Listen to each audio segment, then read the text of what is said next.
इस पवित्र पावन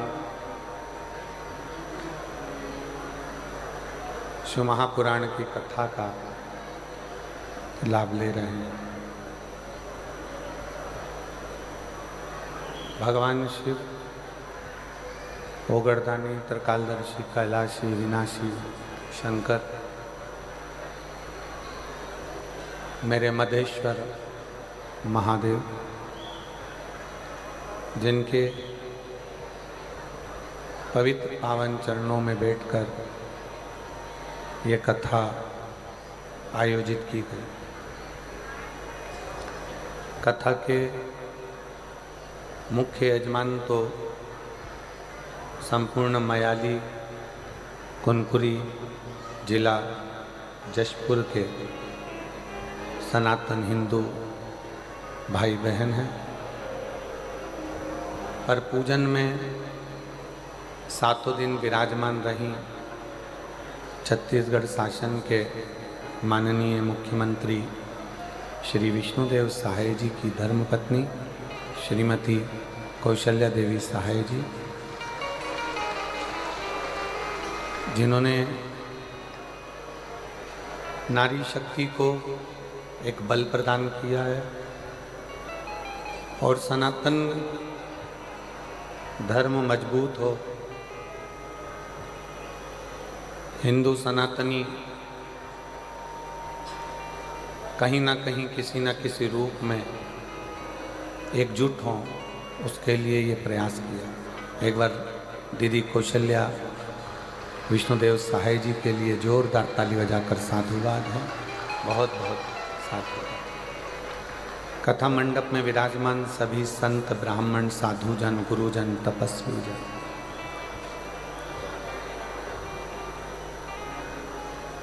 स्वर्गीय राजा साहब श्री दिलीप सिंह जी जुदेव जशपुर,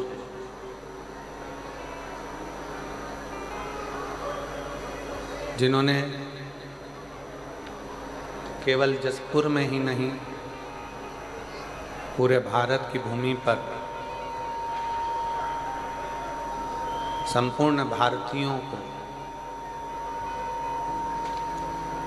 एक करने का प्रयास किया और घर वापसी का जो क्रम है वो श्री स्वर्गीय राजा साहब श्री दिलीप सिंह जी जुदेव जी जशपुर द्वारा किया गया। और आज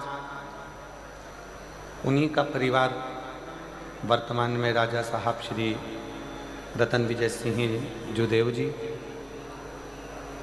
श्री प्रबल प्रताप सिंह जुदेव जी, श्री शौर्य प्रताप सिंह जुदेव जी अपने पूरे संपूर्ण क्षेत्र को सनातन धर्म की मजबूती के लिए कार्य कर रहे हैं। अभी कुछ देर पहले यहाँ आने से पहले श्री रतन विजय सिंह जुदेव जी से बात हुई। उनके विचार इतने प्रिय लगे, इतने अच्छे लगे। मैं आपको साधुवाद देता हूँ राजा साहब, बहुत बहुत साधुवाद है आपको। आपके जो विचार हैं इतने अच्छे लगे। आपने अपने विचारों में कहा कि सनातन को मजबूत कैसा करा जाए छत्तीसगढ़ शासन में, छत्तीसगढ़ प्रदेश में और अपने जशपुर में। मैं आपको प्रणाम करता हूँ, बहुत बहुत साधुवाद। एक बार जोरदार ताली बजाकर स्वागत।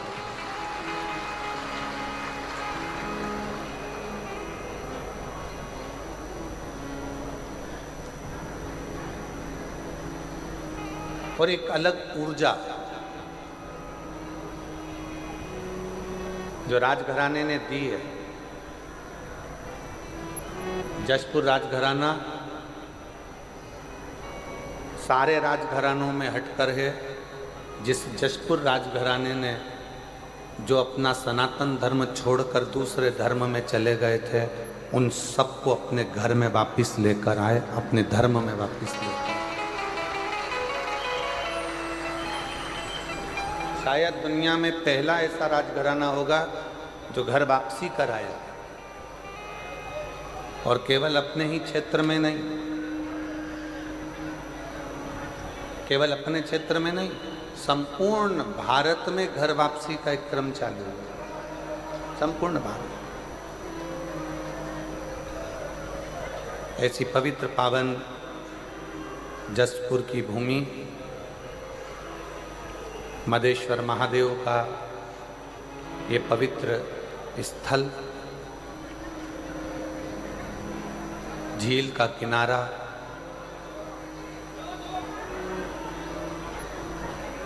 जिस झील के किनारे पर स्वयं मदेश्वर महादेव विराजमान है, जो संपूर्ण विश्व का कल्याण करने के लिए बैठे हैं।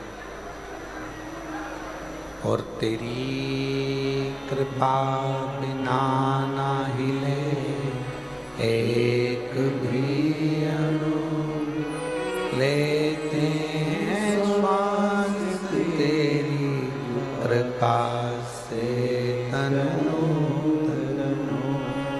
बखान क्या करूं राहों के ढेर का, चपटी बबूत में खजाना कुबेर का।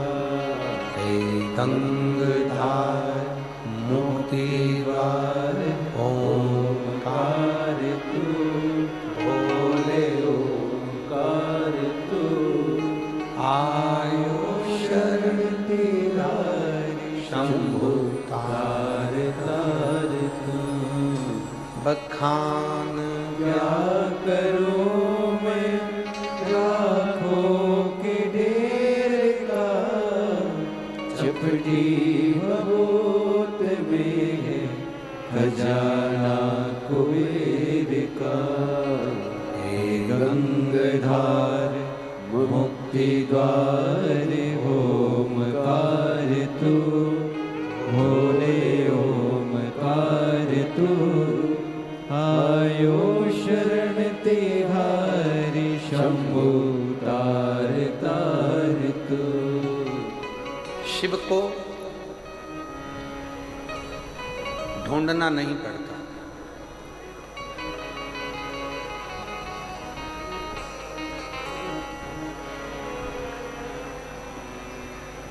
कई लोग अपनी कथा में कहते हैं, कई वक्ता, कई कथाकार कहते हैं कि भगवान को ढूंढो।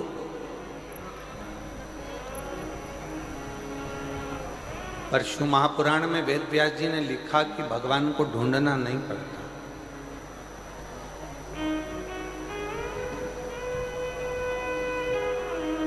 भगवान को ढूंढना नहीं पड़ता। हाथी का पांव मगर ने पकड़ लिया, ये श्रीमद् भागवत में गजग्रह की कथा में अपन ने सुना।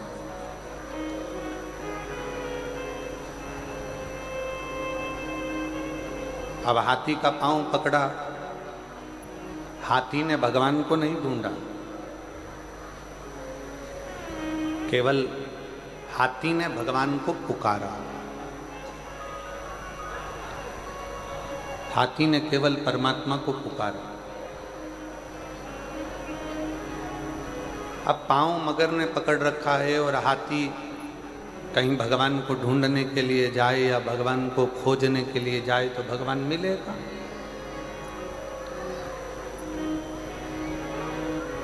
कई लोग हमसे कहते हैं, गुरुजी मान लो घर में कोई सूतक लग गई, घर में कोई सावड़ लग गई, या स्त्री रजोधर्म से हो गई, रजस्वला हो गई, 5-7 दिन वो काम नहीं कर पाती है, 5-7 दिन रसोई घर में नहीं जा पाती है, 5 दिन 7 दिन वो कहीं पूजन में नहीं जा पाती है। उस समय पर भगवान का नाम जपे कि ना जपे, श्री शिवाय नमस्तुभ्यम बोले कि ना बोले। घर में सूतक लग गई, सावड़ लग गया, बच्चा हो गया या कोई शांत हो गया, तो कोई ने कह दिया कि मंदिर मत जाओ, कोई ने कह दिया देवालय मत जाओ, कोई ने कहा तीर्थ मत जाओ, या कोई ने कहा भगवान के भजन मत करो। हाँ, आप मंदिर मत जाओ, आप तीर्थ मत जाओ, पर हमारा शास्त्र ये नहीं कहता कि अगर घर में कोई प्राण छूट गए, कोई मर गया, कोई ठंडा हो गया, या कोई के घर बच्चा हो गया, या स्त्री रजोधर्म से हो गई, रजस्वला हो गई, भोजन नहीं बनाती, काम नहीं करती, मंदिर नहीं जाती, तो यहाँ शास्त्र ने ये नहीं कहा कि तुम भगवान का भजन मत करो। स्त्री रजस्वला भी हो जाए, स्त्री अगर घर में सूतक भी लग गई है, घर में सावड़ भी लग गई है, तो भी शिव महापुराण की कथा कहती है कि भगवान का नाम पुकारने में कोई हर्ज नहीं है। भगवान का नाम पुकारने में, भगवान का नाम लेने में कोई हर्ज नहीं।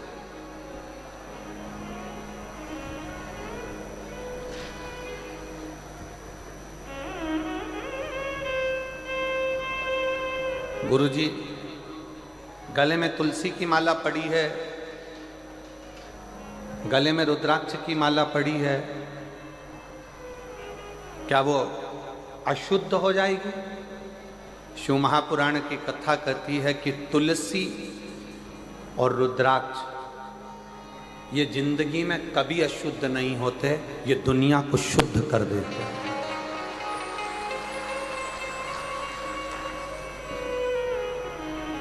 ये दुनिया को शुद्ध करते हैं।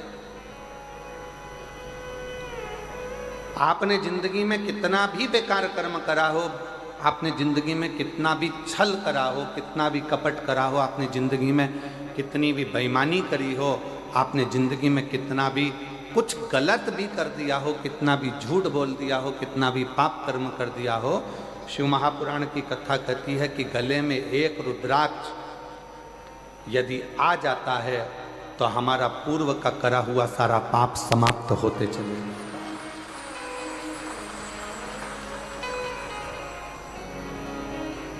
समाप्त।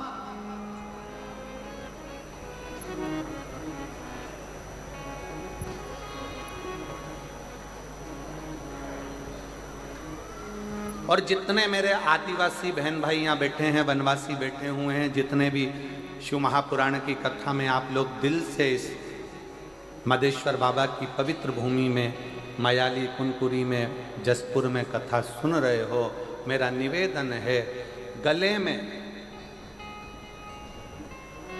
आड़ा टेढ़ा पेंडिल लटकाने से भगवान कभी प्राप्त नहीं होगा, पर गले में अगर रुद्राक्ष पहन लिया तो मेरा परमात्मा जरूर प्राप्त होगा। शिव तत्व को पाओ, भगवान को ढूंढने नहीं जाना है, भगवान हमारे पास है। कई कथाकार अपनी वाणियों में कहते हैं भगवान को ढूंढने जाओ, भगवान मिलेंगे वन में, जंगल में, यहाँ वहाँ। उनको कहना चाहूँगा, एक भजन की लाइन पुराने समय में मेरी घर की माताएं गाती थी। शायद मुझे विश्वास है कि छत्तीसगढ़ की भी मेरी जीजियों ने वो लाइन गुनगुनाई होगी कि फूलों में ढूंढा तुझे, कलियों में पाया है, और फूलों की खुशबू में मेरे भोले का ठिकाना है।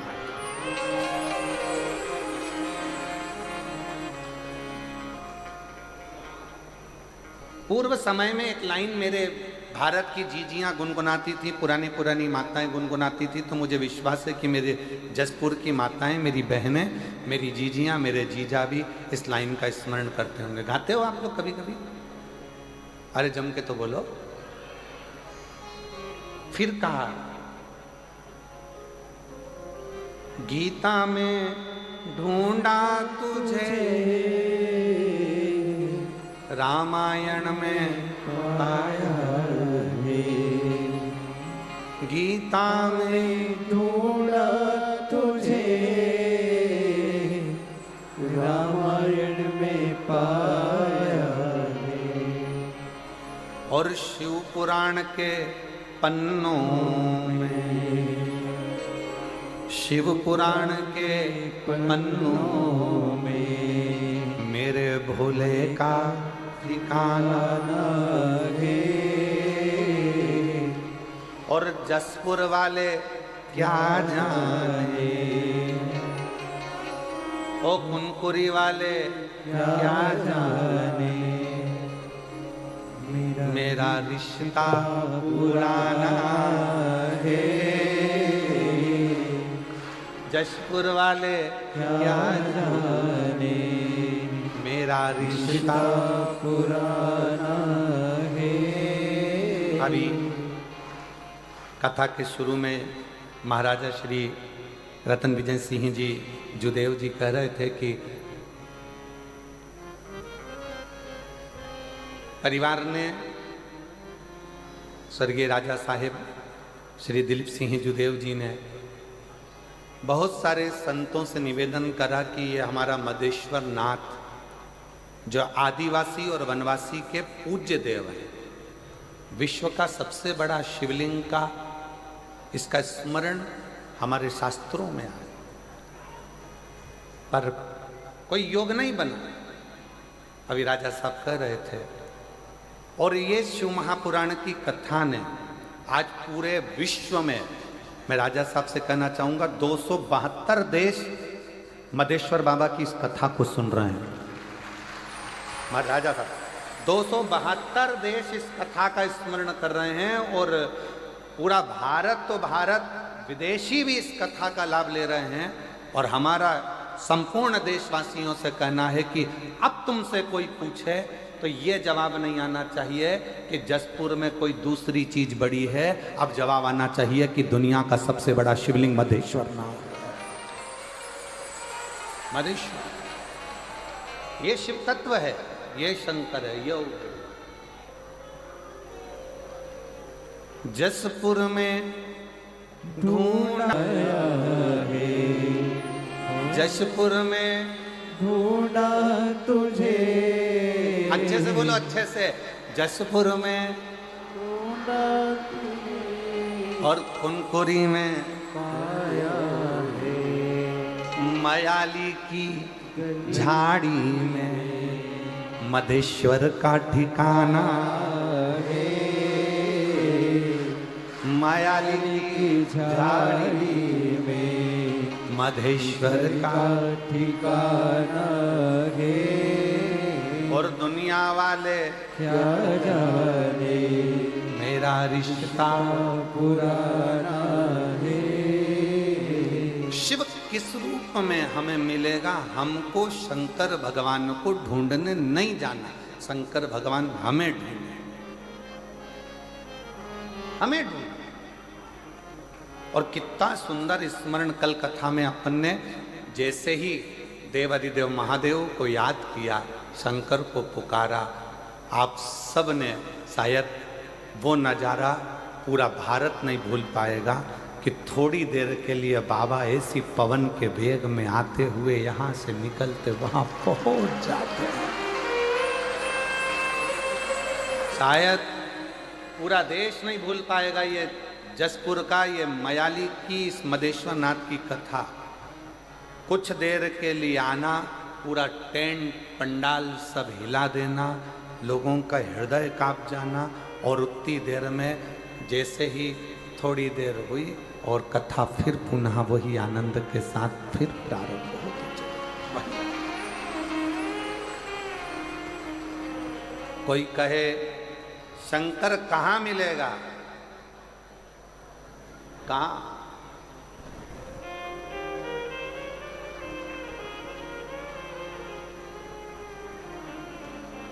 वो एक लाइन पहले लोग गुनगुनाते थे, मुझे एक जरूरी काम भोला कहाँ मिलेगा।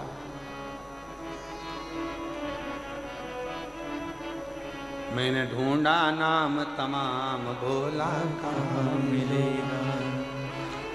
एक जरूरी काम भोला कहाँ मिलेगा।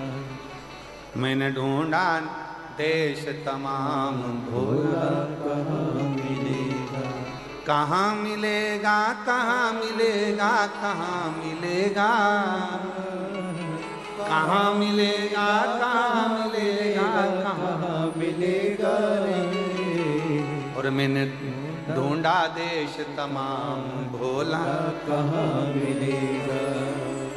मुझे एक जरूरी काम भोला कहाँ मिलेगा। एक जरूरी काम है मुझे शंकर भगवान,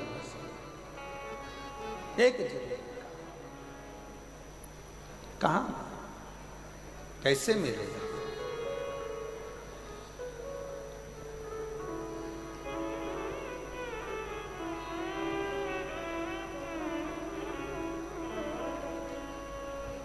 फिर पूछा भगवान विष्णु से कि नारायण भगवान आप बताओ कि भोला स्वर्ग में मिलेगा क्या? जम के बोलो, भोला स्वर्ग में मिलेगा? नहीं। ब्रह्मा जी के ब्रह्मलोक में नहीं, इंद्र के इंद्रलोक में नहीं, गरुण वरुण लोक में, पितर लोक में, नाग लोक में कहीं नहीं मिलेगा। तो फिर कहाँ मिलेगा? कहाँ मिलना है? अरे मैंने ढूंढा देश तमाम, भोला कहाँ मिलेगा। कहाँ मिलेगा, कहाँ मिलेगा, कहाँ मिलेगा, कहाँ मिलेगा, कहाँ मिलेगा, कहाँ मिलेगा। एक जरूरी काम भोला कहाँ मिलेगा। फिर कहा ब्रह्मा जी ने, भगवान विष्णु ने, कहीं मत ढूंढो, पृथ्वी पर जाओ, एक कंकर उठाकर भी देखोगे तो शंकर वहां मिलेगा। एक कंकर में भी शंकर समाया है। एक मनुष्य का दर्शन कर रहे हो पृथ्वी पर, ये साधारण गरीब साधारण व्यक्ति का दर्शन कर रहे हो, बहुत दूर से पैदल चलकर आकर 200-500 रुपये अपना अपना खर्च कर कर, अगर किसी राजनेता को भी अगर कोई कार्यक्रम करना पड़ता है तो बसें लगाना पड़ता है, गाड़ियां लगाना पड़ता है, पैसा खर्च करना पड़ता है। पर शंकर कहाँ मिलता है? अपना जेब का पैसा खर्च कर कर, अपनी तरफ से टॉफी बिस्कुट लाकर बांट कर, अपना जगह ढूंढ कर, तपतपाती हुई धूप में, गर्मी में अपना आसन बिछाकर, अपना छाता लगाकर, अपनी पानी की बोतल रखकर जो शंकर की कथा सुनते हैं, भोला वहां मिलेगा। भोला वहाँ उन मिलेगा। भक्तों के हृदय में शिव मिलता है, उन साधारण जीवों के हृदय में शंकर का निवास होता है। शंकर का शिव तत्व का वास कहाँ है? और मैंने ढूंढा देश तमाम, भोला कहाँ संपूर्ण देश में ढूंढा, संपूर्ण विदेश में ढूंढा, संपूर्ण जगत में ढूंढा, पर वो मिलता कहाँ पर है? जिसके हृदय में शिव समाया होता है, जिसके मन में शंकर समाया है, जो हृदय से शिव को पुकार रहा है, जो हृदय से किसी परमार्थ का कार्य कर रहा है। भूखे को भोजन कराना, प्यासे को पानी पिलाना। जरूरी नहीं कि आप बहुत बड़ा भंडारा करो, जरूरी नहीं कि आप बहुत बड़ा लंगर करो। आपसे बन जाए तो एक पीपल के वृक्ष के नीचे रहने वाली चींटी को भी अगर एक छोटा सा रोटी का टुकड़ा डाल दोगे तो वो भी भंडारे से कम नहीं है, वो भी भंडारे से कम नहीं है। किसी भूखे को भोजन करा रहे हो, भंडारे से कम नहीं है। और इस चिलचिलाती हुई गर्मी में, जहां पर टेम्परेचर बढ़ता चले जा रहा है, जहां गर्मी अपनी चरम सीमा पर बढ़ती चली जा रही है, ऐसी गर्मी में अगर अपनी छत पर एक मट्टी के बर्तन में पानी भरकर रख दोगे उन पक्षियों के लिए, तो वो भी किसी प्याऊ से और भंडारे से कम नहीं है। वो भी प्याऊ से और भंडारे से कम नहीं है। पक्षी छत पर आ रहे हैं, उनके लिए थोड़ा सा दाना रख दोगे, थोड़ी सी छांव कर दोगे। क्योंकि आज प्रकृति शहरों में, नगरों में बची नहीं है।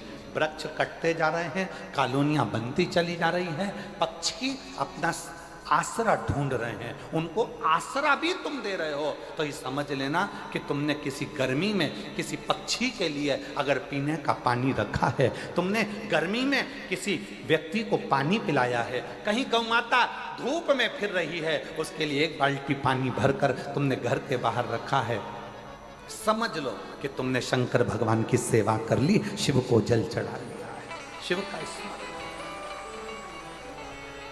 और मैंने ढूंढा देश तमाम, भोला कहाँ मिलेगा।